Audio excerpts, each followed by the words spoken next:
Ayun. So, gusto ko lang pag-usapan natin yung mga nangyayaring corruption when it comes to our government. So, alam naman natin na ang daming kinakaharap na problema ng bansa. Given yan, health, education, di ba? Infrastructures, isama pa natin yung mga internal problems or internal na conflicts no ng ating government. May LGU, may barangay, we also have the national government. Pero let me dito connect yung mga bagay-bagay na to when it comes to flood control. No, parang recently may mga news, 'di ba, na dumami yung cases ng leptospirosis. And maraming namatay doon sa isang specific hospital na yun. And effect lang yun nung nangyari na connected sa mga nangyayari ngayon. So sa pagdami nung cases na yon, ano ba yung pinaka naging dahilan? Siyempre yung pagbaha. Sa baha naman natin talaga nakukuha yun eh. Hindi naman tayo tanga siguro para magpaihi or magpa-damage sa mga daga, 'di ba? Or yung sa sumulong tayo dun sa or sumuong tayo sa isang lugar na punong-puno ng baha na alam naman nating madumi.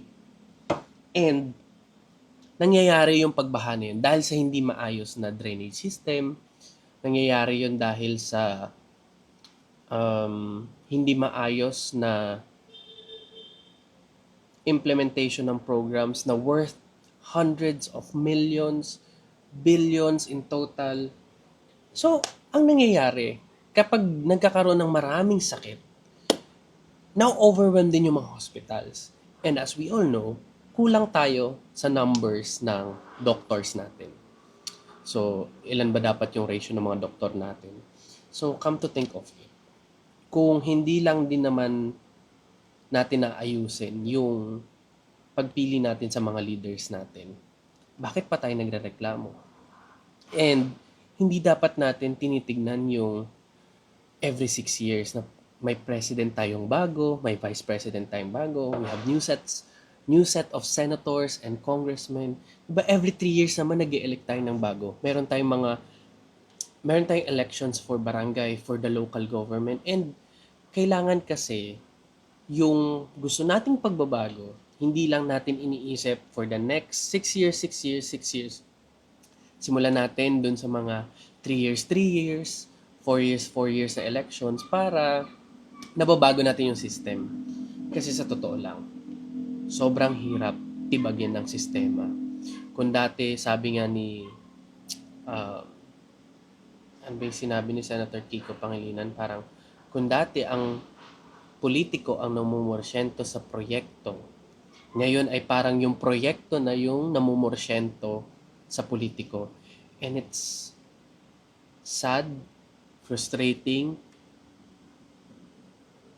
hindi talaga siya tama. Kumbaga, bakit tayo aabot sa point na kagaya nung interview ni Jessica Soho, ni Ma'am Jessica Soho sa Baguio Mayor na si Mayor Magalong na hindi, ang tawag dito, yung kasakiman yung magpapalubog sa bansa. Hindi baha ang magpapalubog sa bansa, kundi yung kasakiman. And hindi ko rin magets yung mga taong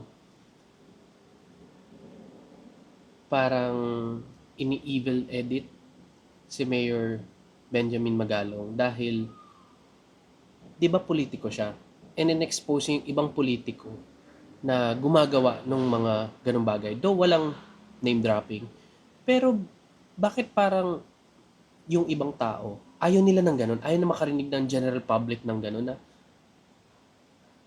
ha?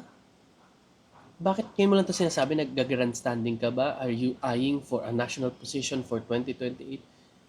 Hindi ko magets, parang gusto nyo ba na yung mga elected officials, sila-sila na lang yung mag-uusap-usap without acknowledging yung general public na parang i-impluwensya na lang nila yung iba nilang kapwa politiko na mangurap na lang ng mangurap.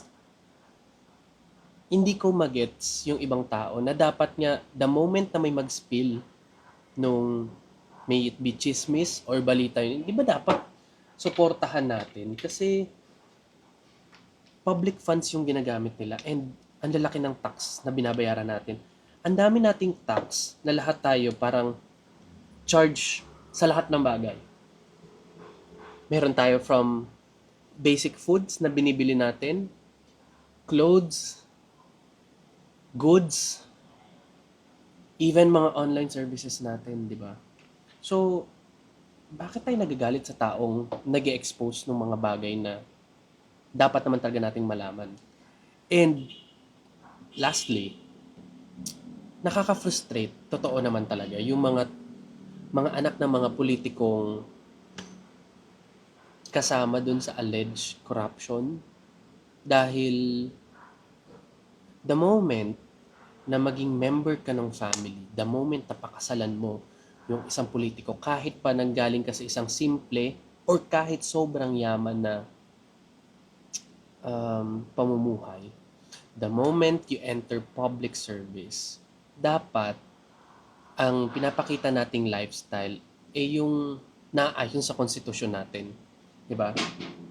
And it's not right to flaunt all your expensive signature bags, travel abroad, sa parang, mahiya naman kayo. At nakakalungkot dahil nga, aabot kayo sa point ng buhay ninyo na wala kayong empathy. Aabot kayo sa point na just because you have the money, magsiselebrate na lang tayo na magsiselebrate. Hindi siya makatao.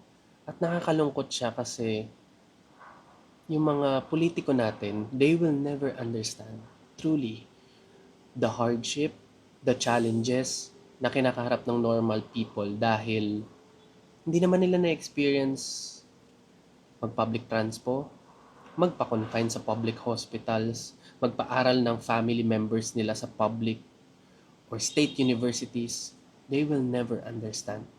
And hindi ko rin magets kapag sobrang inaayos yung mga hospitals for the sake of their constituents. Pero pag sila mismo, pinagmamalaki nila yung mga bagay na yun, tapos pag nagkasakit sila, may kita mo naman sila sa mga high-end hospitals. Parang, sige nga, kung alam niyong maayos yung services na ginagawa dun sa mga pinagpagawa ninyo ng mga daanan, eskwelahan, hospital, even yung mga flood control project, sige nga, kayo nga muna yung mauna dun. Kayo nga muna yung mag-testing. And let's see kung saan kayo dadalhin, di ba? Kasi ang ending parang ginagawa yung tanga yung mga tao. And nakakalungkot lang dahil gino-glorify pa natin yung mga taong harap-harapan namang nagnanakaw sa atin. And it's really sad dahil ang isang normal na tao kailangan pang kumayod ng doble, triple para lang makapag-provide sa family. 20,000 na sinasahod ng isang tao, sobrang kulang na nun sa panahon ngayon. Sobrang taas ng mga bilihin. And going back, pag nababalitaan na lang natin yung mga worth nung flood control projects, sa totoo lang nakakaiyak siya. Kasi imagine yung hirap ng mga taong pumipila every single day. Pabarangay health centers, hospitals, walang maayos sa pampaaral, mga nasa bundok. Tumatawid sa mga bundok, tapos yung mga binabahang lugar. Yet, there are families existing, fat dynasties, rooted sa mga nasasakupan nila.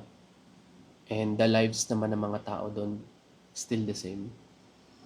And doon papasok yung national government na parang as long as control nila yung ibang LGUs, supported sila ng mga LGUs, they will win the slot. And then What's next? In the next 6 years, ito yung gagawin niya, ito yung agenda niya. And the cycle begins after next year, after 6 years, new agenda na naman, bago na naman, walang continuous na implementation. It's really sad. At ang lakas lang magyabang ng mga taong nakapaligid sa mga politika ngayon. So I hope, yeah, maging matalino, pero higit sa lahat, maging mapanuri talaga tayo sa pagpili nung mga ilalagay natin. Kasi grabe, once you experience the grassroots, it will humble you.